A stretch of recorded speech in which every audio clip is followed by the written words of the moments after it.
The plane hums, a restless beast tethered to the gate, as a flight attendant's voice slices through the cabin's murmur.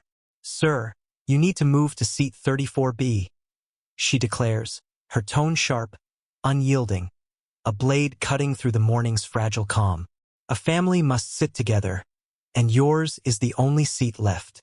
In seat 16C, an old man lifts his gaze from a worn leather journal, its edges frayed like the threads of his patience. He paid extra for this aisle seat, booked months ago for a knee shattered in service decades past, a wound that whispers pain with every step. "I need this seat for medical reasons," he murmurs, his voice steady but soft, like gravel crunching under boots on a long-forgotten trail. The attendant, unmoved, looms closer, her shadow stretching over him. "If you don't move, we can't depart." His name is Thomas Harlan, 79, a man whose limp tells stories his lips rarely share. The journal, tucked into his faded navy coat, holds scribbled memories of jungles and gunfire, of a life spent serving others while asking for little in return. Today, he's bound for Baltimore to witness his grandson graduate from the Naval Academy, a milestone that pulls him across states despite the ache in his bones, a journey of pride through a gauntlet of pain. But the attendant's eyes don't see the journal, don't see the man beneath the weathered coat. They see a problem, a delay, a number to be shifted. Thomas rises, wincing as his knee protests, and shuffles to the cramped middle seat, 34B, where shadows pool and legroom vanishes like a mirage. The cabin watches, silent, judging, their gazes heavy with unspoken verdicts. 9 minutes later, the cockpit door swings open, a hinge creaking like a call to reckoning. A captain steps out, his presence a quiet thunder rolling through the cabin, stirring the air with purpose. What he does next rewires the pulse of the flight, turning a moment of erasure into a beacon of honor that will echo far beyond these metal walls. Welcome to Daily Narrated Stories, where compassion cracks open the ordinary to reveal the sacred hidden within. Let's step into the heart of this tale, where a single seat becomes a stage for dignity's long-delayed return, a reminder that even in the smallest battles, honor can rise. The scene unfolds at dawn in Denver's sprawling airport, Terminal B, Gate 19, where the air smells of jet fuel and hurried footsteps.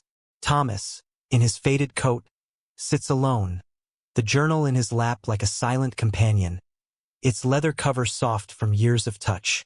His hands, scarred and steady, trace its edges, a ritual of grounding before the chaos of boarding. At 79, he carries the weight of age and war, a knee stiff from a shrapnel wound in Vietnam, a heart heavy with pride for his grandson, Jacob. The journal holds a sketch of Jacob's name, etched in ink, a tether to purpose. But as Thomas limps down the jetway, the world seems to shrink him, rendering him invisible, a shadow among the bustling crowd. In seat 34B, he'll vanish further, unless someone sees the journal, sees the man, and refuses to let his story fade into the hum of the engines. The gate's fluorescent lights hum, casting a sterile glow over Thomas Harlan's weathered face as he sits at Gate 19, hands folded over his worn leather journal, its cover soft from years of touch, a silent witness to his life's chapters. At 79, Thomas is a man of quiet rituals. Black coffee at dawn, a slow walk to the mailbox under Wyoming's wide sky, a nightly glance at the stars that once guided him through jungles. But today he's here, in Denver's restless terminal, bound for Baltimore, driven by a purpose that outweighs the ache in his bones. His grandson, Jacob, will graduate from the Naval Academy, the first in their family to follow Thomas's path as a Marine, a legacy that stirs a rare smile across his lips, creasing lines carved by time and sacrifice. 3 months ago, Thomas booked seat 16C, an aisle seat in premium economy, not for comfort but necessity. A small mercy for his left knee, shattered by shrapnel in Vietnam's Pleiku province, a wound that locks up in tight spaces, turning hours into a battlefield of pain. The journal, tucked inside his faded navy coat, holds a faded photo of Jacob in uniform, a reminder of why he endures the journey, a tether to a pride that burns brighter than the pain. Thomas boarded early, his limp subtle but unmistakable, each step a negotiation with his body, the journal pressed against his chest like a shield. He offered a quiet thank you to the gate agent, his voice low, like a hymn carried on the wind, a vestige of the discipline that once defined him. In seat 16C, he settled with care, stowing his duffel and journal beneath the seat, the aisle's extra space letting his knee breathe, a rare moment of relief amidst the terminal's chaos. Outside, the tarmac shimmered in the morning heat, planes gliding like silent giants, their shadows stretching long and lean. Thomas traced the journal's spine, his fingers brushing a scar on his knuckle, a relic of war, like his knee, earned in a firefight where he dragged a wounded comrade to safety, the jungle's heat searing his lungs. He wasn't here for glory, only to see Jacob stand tall, to feel the pride of a legacy unbroken. A moment he dreamed of since Jacob first saluted him in a child's sailor costume years ago. The journal held that memory too, a sketch of a tiny hand in his, inked in a moment of quiet after a long day. But as the cabin filled, a ripple of tension stirred, the air growing thick with the weight of hurried travelers and clattering bags. 3 rows ahead, a passenger flagged a flight attendant, her tablet glowing with urgency, her voice sharp against the hum of boarding. Thomas didn't notice, not yet. His world narrowed to the journal, the seat, the promise of Baltimore, where Jacob waited, his uniform pressed, his future bright. The journal's pages whispered of other promises kept. Of course, lives saved, nights survived, a life poured out for others. Thomas's fingers lingered on a page, a faded entry from Pleiku, 1968, where he'd written of a sunrise after a night of gunfire, the sky bleeding red as he bandaged a young soldier's wounds. That soldier had lived, and Thomas had carried the memory in his journal, a quiet testament to why he fought, why he endured. Now, he carried it for Jacob, for the boy who'd made his sacrifices mean something new. But the world, as it often does, was about to demand more of him than he'd planned. Its indifference a storm gathering on the horizon. The cabin buzzes, a hive of rustling bags and murmured complaints, the air heavy with the scent of jet fuel and stale coffee. In row 13, a mother cradles a toddler, her other child tugging at her sleeve, their voices a soft plea against the din. The flight attendant, Sarah Mitchell, strides toward them, her navy blazer crisp, her smile practiced but thin, a mask that barely conceals the strain of a long shift. Her name tag glints under the cabin lights as she taps her tablet, frown deepening with each swipe, her shoulders tensing as if the weight of the flight rests on her alone. Then she turns, her gaze locking on Thomas in seat 16C, her steps purposeful, her heels clicking like a metronome counting down to conflict. "Excuse me, sir," she says, crouching slightly, her voice a blend of courtesy and steel, a tone that brooks no argument. "Are you in 16C? Thomas nods, his journal resting on his lap, its leather cover catching the light, a silent witness to the storm brewing. "Yes, ma'am," he replies, his voice steady, a quiet rumble like distant thunder. Sarah's smile holds, but her eyes don't soften, her tablet glowing like a verdict in her hands. "We have a family separated by a booking error," she explains, her words clipped, efficient. "A mother with 2 young children, scattered across rows. Your seat, with the 2 beside it, is the only block where they can sit together." Thomas's brow creases, his fingers tightening on the journal, its pages whispering memories of sacrifices he's made before. Nights without sleep, meals skipped, lives saved under fire. "This is my assigned seat," he says, voice calm but firm, the journal a weight against his chest. "I booked it for a service injury. My knee can't handle tight spaces." Sarah pauses, her tablet glowing brighter, her mind racing with the pressure of her role. Schedules to keep, policies to follow. A supervisor's warning about delays echoing in her ears, her own exhaustion a shadow she can't shake. She doesn't see the journal, doesn't know Thomas's story, only the ticking clock and the airline's rigid rules. Her hands trembling slightly as she grips her tablet tighter. "I understand, sir," Sarah says, but her tone suggests otherwise, her voice a thin veneer over frustration. "It's just for this flight. We need your cooperation." Thomas glances at the mother, her toddler's wide eyes meeting his, A stuffed bear clutched in the child's small hands, its fur worn from love. The journal feels heavier now, its pages whispering of other children he's protected, other families he's fought for in jungles far from here. What's the alternative? He asks, his voice a low rumble, seeking a path through the storm. Sarah taps her screen, her movements sharp, mechanical. Seat 34B, sir. Middle row, further back. She says, her words a sentence handed down without appeal. Thomas blinks, the words sinking in. A middle seat, no space, no relief, just pain. A prison for his wounded knee. That won't work, he says, quieter now, the journal's leather cool against his palm. A reminder of battles he's already fought.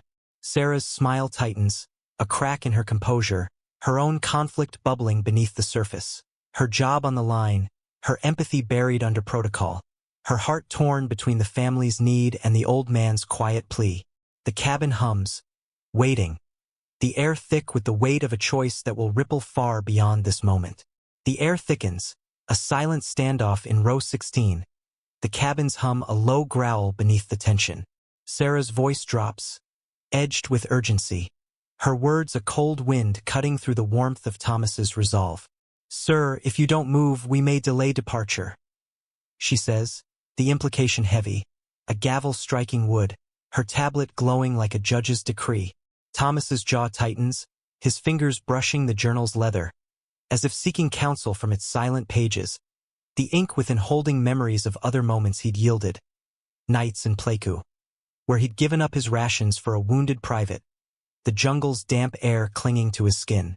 Around him, the cabin shifts, heads turn, eyes dart, whispers ripple like a current, passengers casting silent verdicts. He's the old man holding up the flight, the obstacle to a family's unity, a selfish figure in a faded coat. The mother in row 13 glances back, her toddler clutching a stuffed bear, its button eyes glinting with innocence, her own eyes pleading, though she says nothing. Thomas's gaze meets hers, then falls to his journal. Its worn cover a map of battles fought and won, its pages a testament to a life of giving, medals earned, lives saved, pain endured. He's no stranger to yielding for others, but this feels different, like erasure, like the world shrinking him to nothing but a seat number. A memory flashes, unbidden, written in the journal's pages. A night in Vietnam, his knee already torn by shrapnel, dragging a young soldier through mud as gunfire cracked the sky, the boy's terrified sobs echoing in his ears. He'd given then, too, his body screaming, but he'd saved a life. Now the cabin's eyes weigh on him, their judgment a heavier burden than the jungle's heat. A breath passes, slow and heavy, the journal's leather cool against his palm, a quiet anchor in the storm. Thomas unbuckles his seatbelt, the click loud in the silence, a surrender that echoes like a gunshot in his chest. Name's Thomas Harlan, he says, voice low but clear, each word a stone laid with care. Gunnery sergeant, Marines, retired. Note that I'm giving up a medically necessary seat under duress. Sarah nods, her tablet a shield, already signaling the family forward, her movements mechanical, her own conflict buried deep, her empathy for Thomas drowned by the airline's rules, her fear of reprimand a shadow she can't outrun. Thomas rises, gripping the seat for balance, his knee protesting with a sharp twinge, a fire that shoots up his leg, a reminder of sacrifices etched into his body. He gathers his duffel and journal, the leather a steady weight, and limps down the aisle, each step a battle, the cabin's eyes following him like spotlights. The toddler waves, a small, innocent gesture, his smile a flicker of light in the storm. Thomas nods back, no anger, just resignation. The journal's pages whispering of other moments he'd given, other battles he'd fought without fanfare. Seat 34B waits like a trap, cramped, shadowed, wedged between a teenager in earbuds and a suited man typing furiously, the air thick with the scent of cleaning fluid and indifference. Thomas lowers himself, the journal on his lap his only anchor, the seat biting into his knee, the pain immediate, relentless, a silent scream that no one hears. He closes his eyes, the journal's weight a faint comfort, as the cabin moves on without him, its rhythm unbroken, its indifference a wall he cannot breach. In row 12, a woman watches, her blazer folded neatly beside her laptop, her hands still as she observes the scene unfolding. Eleanor Grant, 42, a consultant with a knack for seeing what others miss, has been watching since Thomas boarded, her eyes catching the subtle limp, the careful way he stowed his journal, the quiet dignity in his nod to the gate agent, a dignity now stripped by the move to 34B. Now, as Thomas settles into the cramped seat, his face etched with pain, the journal trembling in his hands, Eleanor's chest tightens, a knot of empathy and anger twisting within her. Her father was a veteran, his own stories tucked into a journal much like Thomas's, read aloud on quiet evenings by a fireplace, tales of courage and loss that shaped her understanding of sacrifice. Those memories stir her now, a call to act, a fire igniting in her veins as she watches Thomas's shoulders hunch, his knee pressed awkwardly against the seat in front of him, the journal his only solace. Eleanor pulls out her phone, her fingers trembling slightly, not for a post or a rant, but to text a friend in the airline's customer relations, a woman she'd met at a conference years ago, someone who might listen. Her message is sharp, precise, each word a strike against the injustice she's witnessed. Passenger Thomas Harlan, forced from seat 16C despite medical need and confirmed booking. Now in 34B, Flight 412, crew dismissive, escalate. She hits send, her breath catching, the journal in Thomas's lap catching her eye again, its leather glinting under the cabin lights, a silent cry for recognition. It's more than a book. It's a testament, a record of a life poured out for others, its pages holding stories the world has overlooked. Eleanor sets her phone down, staring out the window at the tarmac's haze, the planes glinting in the dawn light, their shadows stretching like ghosts of forgotten heroes. She doesn't know if her message will change anything, but silence isn't an option, not today, not when her father's voice echoes in her mind. His journal's pages whispering of men like Thomas, men who gave everything and asked for nothing. Around her, the cabin hums with pre-flight routines. Bags stowed, trays locked, the air thick with the scent of anticipation and impatience. Thomas sits still, the journal his only companion, his knee throbbing with each shift, a pain that radiates like a drumbeat through his body. Eleanor's gaze lingers, her resolve hardening, her father's journal flashing in her mind, its leather cover as worn as Thomas's, its pages filled with sketches of comrades lost, of battles survived. She remembers her father's hands, trembling as he turned those pages, his voice breaking as he spoke of men who'd never come home, men whose sacrifices lived only in those inked lines. Thomas's journal, she thinks, holds a story the world needs to hear, a story of quiet heroism that deserves to be seen. She leans back, breath steady, waiting for the ripple she set in motion to reach the shore, her heart a quiet drumbeat echoing the journal's pulse, a rhythm of hope amidst the cabin's indifference, a promise that someone, somewhere, will see Thomas as she does, as a man whose story matters, whose sacrifices deserve more than a middle seat and a forgotten name. Seat 34B is a cage, its walls the shoulders of strangers, its air thick with the scent of cleaning fluid and recycled breath. A prison where Thomas Harlan sits hunched, the journal pressed against his chest, its leather a faint shield against the ache in his knee. The seat's tight grip forces his leg into an unnatural bend, each minute sharpening the pain. A fire that burns through his body, a reminder of battles fought long ago. The teenager to his right blasts music through earbuds, his head bobbing, oblivious to the old man beside him, while the suited man to his left claims the armrest, his elbow jabbing Thomas's side with each keystroke. His laptops glow a cold light in the dim cabin. A passenger nearby coughs, the sound sharp, grating, a needle in the silence, while the overhead light flickers, casting shadows that dance across the journal's cover. A cruel mimicry of the flickering flames Thomas once faced in Pleiku, pulling men from a burning wreck as his knee bled into the mud. No one speaks to him, no one offers a glance. The cabin's eyes, once judging, now sliding past as if he's a ghost, a shadow in a faded coat.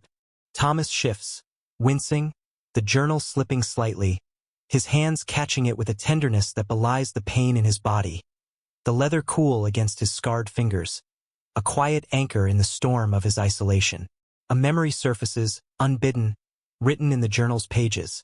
A night in Vietnam, the air thick with smoke, his squad pinned down, a young private crying for his mother as Thomas dragged him to safety, his knee screaming with each step, the jungle's heat a weight on his chest.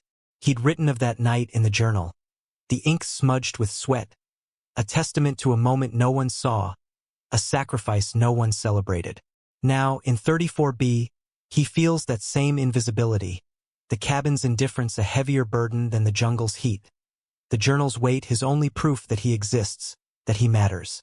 Eleanor, 3 rows ahead, watches from the corner of her eye, her laptop untouched, her heart a quiet ache as she sees the tension in Thomas's hands, the way they clutch the journal like a lifeline, its leather glinting under the flickering light. A flight attendant passes, checking bins, her gaze skipping Thomas entirely, her heels clicking a rhythm of dismissal, her own exhaustion a barrier to empathy. Another passenger, a woman in a red scarf, glances back, her eyes narrowing with curiosity as she notices the journal, its worn cover catching her attention, a question forming in her mind. What stories does it hold? But she looks away, her interest fleeting, the cabin's rhythm pulling her back to her phone. Eleanor's phone buzzes, a reply, forwarded to ops, investigating.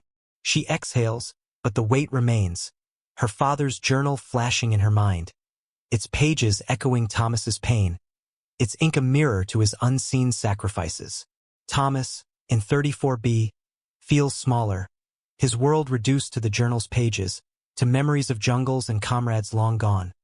The pain in his knee a pulse that no one hears, a silent scream in a cabin that refuses to listen.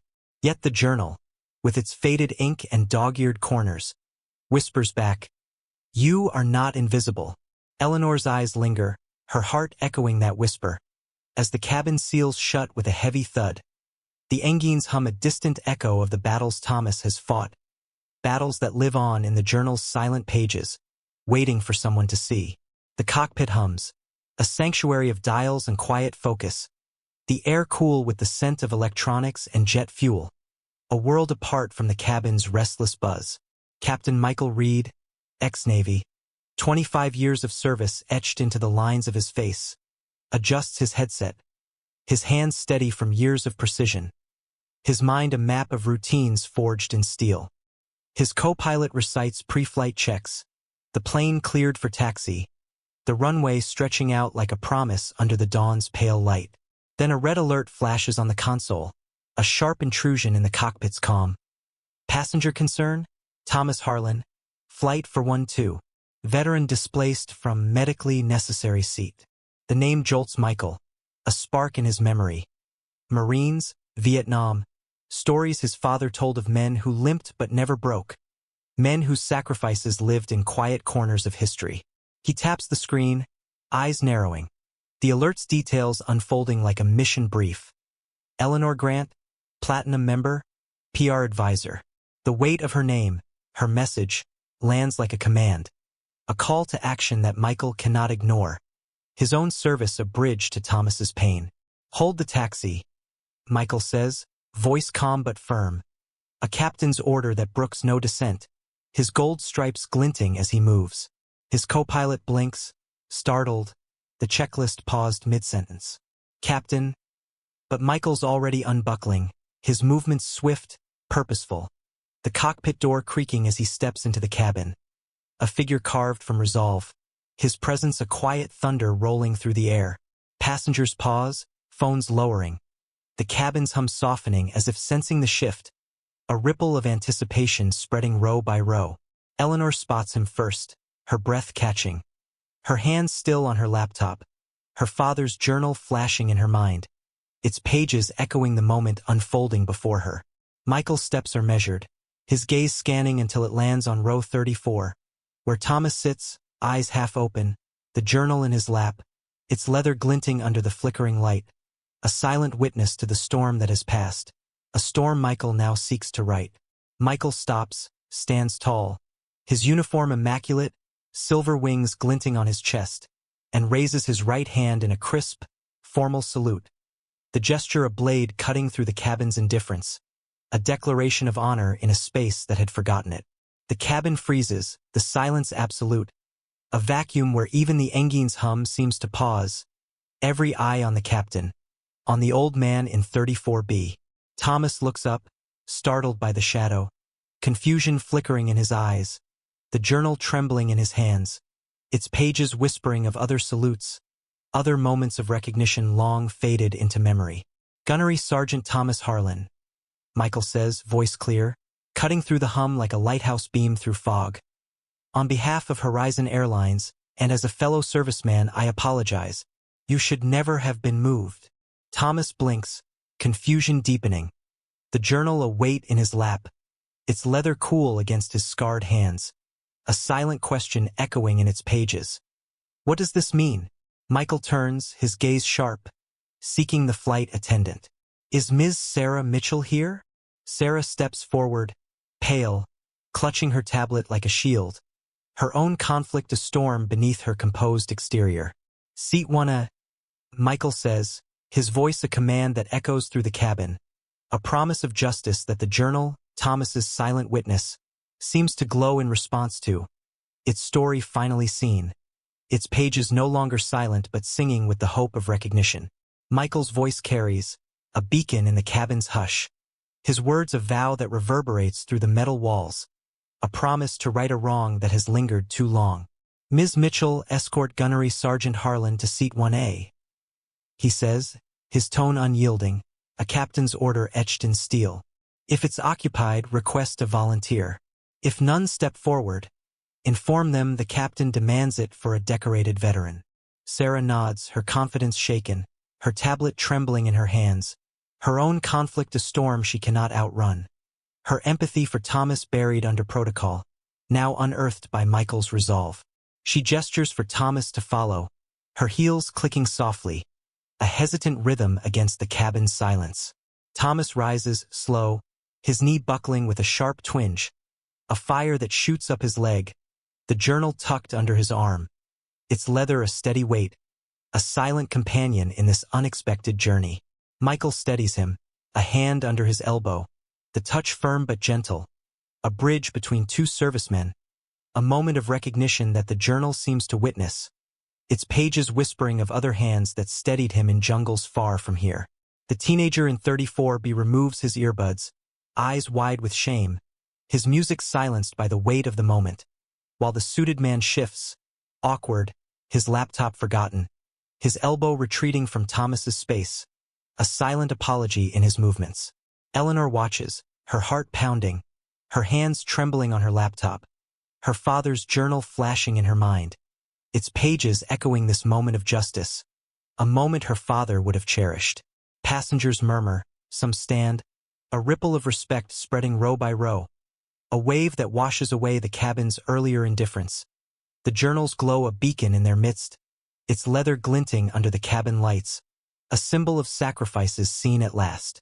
A woman in a red scarf, the same who glanced at Thomas earlier, now stands, her hand on her heart, her eyes wet with understanding, the journal's story no longer a question but a truth she feels in her bones.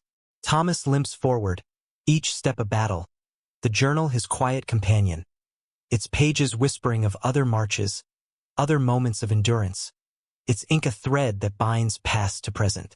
At row 1, Sarah approaches the occupant of 1A, a man in a crisp blazer sipping sparkling water, his demeanor relaxed, oblivious to the drama unfolding behind him. "Sir, we need to reassign your seat," she says, voice trembling, her own conflict a weight she cannot shake. He glances at Thomas, sees the journal, the limp, the weight of years etched into his face, the faded navy coat a testament to battles fought in silence.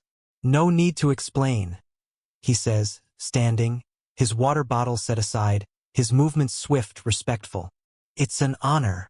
Thomas dips his head, words failing him, the journal heavy in his hands, its leather a quiet pulse against his chest, a testament to a dignity he thought he'd lost. Michael's voice cuts through again, loud enough for the first 6 rows to hear. "If 1A wasn't free, I'd have given my co-pilot's seat." If that wasn't enough, I'd have given mine.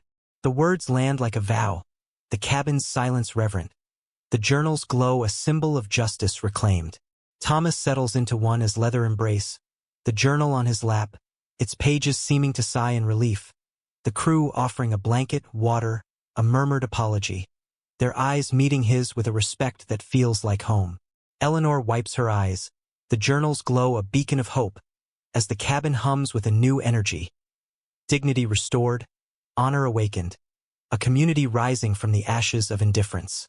The cabin settles, the safety video droning as the plane taxis, its wheels rumbling against the tarmac. A steady rhythm that echoes the heartbeat of the moment. Thomas sits in 1A, the journal open now, its pages revealing a sketch of a burning vehicle, a memory from Vietnam etched in ink, the lines trembling as if the fire still burns. The sketch shows a jungle clearing, flames licking at the edges of a wrecked jeep, 6 figures silhouetted against the blaze. One of them Thomas, his knee bleeding, his hands pulling a man from the inferno. He traces the lines with a scarred finger, the journal a bridge to that night, the air thick with smoke, the screams of his squad echoing in his ears, his own pain a distant second to the lives he saved.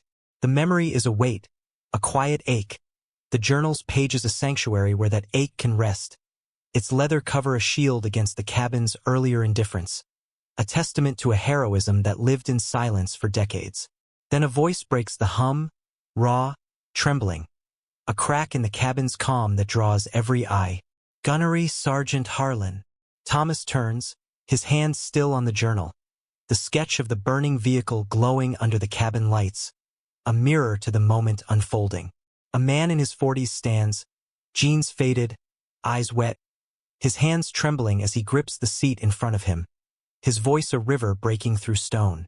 Camp Bastion, 2005. You pulled me from a wreck. I'd be dead without you. Thomas stares, the journal sketch mirroring the memory, the man's face coming into focus. Sergeant Carter, a young soldier he dragged from a burning Humvee, the desert's heat searing his lungs, his knee screaming as he'd carried Carter to safety. The journal capturing that night in a hurried scrawl, the ink smudged with sand and sweat. Sergeant Carter. Thomas says softly, recognition dawning, the journal trembling in his hands, its pages a bridge to a past now seen, a past that Carter's tears bring into the light. Carter's voice cracks, his chest heaving, tears streaming down his face as he tries to speak, words failing him. His gratitude a weight too heavy to carry alone. We never thanked you, he says, his voice breaking, a sob escaping as he sits, his hands covering his face, the cabin's silence a reverent hush around him. Thomas looks away, the journal trembling, its pages whispering of other lives saved, other moments of quiet heroism that no one saw, its ink a thread that binds him to Carter, to the past, to the present. The moment ripples, passengers whispering, their indifference melting, a woman in row 10 touching her heart, a silent salute, her eyes wet with understanding, the journal's glow a beacon in her gaze. Eleanor's breath catches, her own father's journal flashing in her mind, its pages echoing Thomas's story, its ink a mirror to Carter's tears, a testament to sacrifices that live on in the hearts of those saved. The cabin's silence shifts, no longer cold but warm, reverent, a community awakening to the truth of Thomas's life. The journal a public testament now, its pages no longer silent but singing with the weight of recognition, its leather a thread that weaves past and present into a single, unbroken story of honor. Michael steps to the intercom, his silhouette sharp against the galley's light, his gold stripes glinting as he adjusts the mic, his movements deliberate, a captain's resolve etched into every line of his body. Ladies and gentlemen, he begins, voice steady, deliberate, a beacon in the cabin's hush, each word a stone laid with care, a foundation for the truth he's about to unveil. A mistake was made today, he says, his tone a quiet thunder, the cabin stilling, every eye on him, the air thick with anticipation, the journal in Thomas's lap glowing under the cabin lights, its leather a silent witness to the moment unfolding. A man who served our nation, who carries scars of that service, was asked to give up his seat. Not by error, but by a policy that valued convenience over honor. Michael continues, his words a blade cutting through the cabin's earlier indifference, a declaration that echoes like a drumbeat through the metal walls, the journal's pages trembling as if in response, its ink a testament to the sacrifices Michael now honors. He's Gunnery Sergeant Thomas Harlan, Marine Corps, fought in Pleiku, Vietnam. Michael says, his voice softening but unwavering, the cabin's silence absolute, passengers leaning forward, their indifference replaced by awe, the journal's sketch of the burning vehicle a mirror to Michael's words, its lines glowing with the weight of truth. He's worn the uniform longer than most of us have lived, endured wounds that still ache, sacrifices that still echo. He didn't ask for favor, only the seat he booked to ease a wound from service. A wound earned saving lives, pulling men from fire, carrying the weight of war so others could live. The journal's pages whisper of that night, the fire's heat on Thomas's skin, the screams of his squad, the blood on his hands as he saved 6 men. His knee shattered but his resolve unbroken.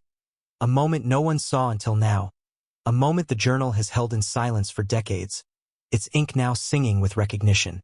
We failed him, Michael says, softer now, his voice a balm on the cabin's wounds, a confession that lands like rain on parched earth. But we don't leave our own behind, not in war, not at 35,000 feet. He pauses, eyes sweeping the cabin, meeting Eleanor's, Carter's, the passengers now sitting taller, their hearts a chorus echoing the journal's pulse, its leather a thread that binds them all.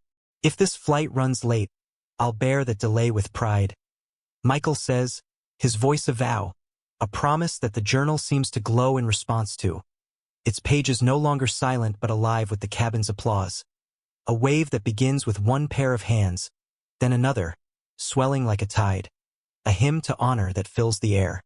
Thomas sits still, the journal open. Its sketch of the burning vehicle now a shared story. Its ink a bridge between past and present. A testament to a life seen at last.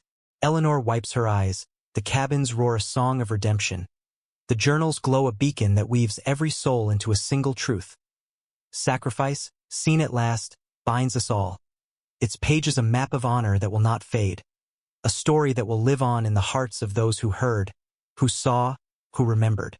The plane touches down in Baltimore, wheels kissing the runway with a gentle hum, sunlight spilling through the windows like a vow kept, a golden glow that bathes Thomas Harlan in a quiet warmth. He sits in 1A, the journal closed, its leather cover soft against his hands. His scars a map of battles won, his heart lighter than it's been in years. He's not rushed, not forgotten. The cabin's earlier indifference replaced by a reverence that lingers in the crew's eyes. Their thanks at the jetway carrying a weight that feels like home. Eleanor passes, her hand brushing his shoulder, her voice a whisper against the hum of deboarding. You reminded us who we are. Thomas nods, the journal in his coat a quiet pulse. Its pages no longer silent but singing with the truth of his life. A truth now seen by all. At baggage claim, his grandson Jacob, in a pressed midshipman's uniform, holds a sign, Welcome, Grandpa Thomas. He drops it, running. His embrace a tide crashing against a cliff, his voice trembling, Your knee. Thomas smiles, eyes bright. The journal's weight a shared truth between them. It's held worse, he says, and for the first time in years, the smile reaches his eyes, a sunrise after a long night. Later, Jacob sees a video online. Michael's speech, the cabin's applause, the journal glowing in Thomas's hands, and cries, hugging Thomas again. The journal's pages a bridge to a legacy now honored. Weeks later, Horizon Airlines sends a letter. Lifetime guest status, a promise of journeys without cost. Another arrives from the Pentagon correcting Thomas's record. Pleiku 1968, 6 lives saved. A heroism now etched in history. A note from General Robert Klein, one of those saved, reads, You gave me a life, Thomas. I've carried you every day. The journal, now beside a folded flag, holds those words, its pages complete, its story whole. This is daily narrated stories, where honor rises from the ashes of oversight, where compassion turns seats into altars of remembrance. Thomas's journal, a thread through pain and redemption, reminds us. No sacrifice is invisible when one voice speaks, when one heart sees. Comment honor to salute veterans whose stories wait in the shadows, yearning for light. Share this tale, subscribe, and join us at Daily Narrated Stories to ensure no hero fades into the dark. Their legacies of flame will keep alive.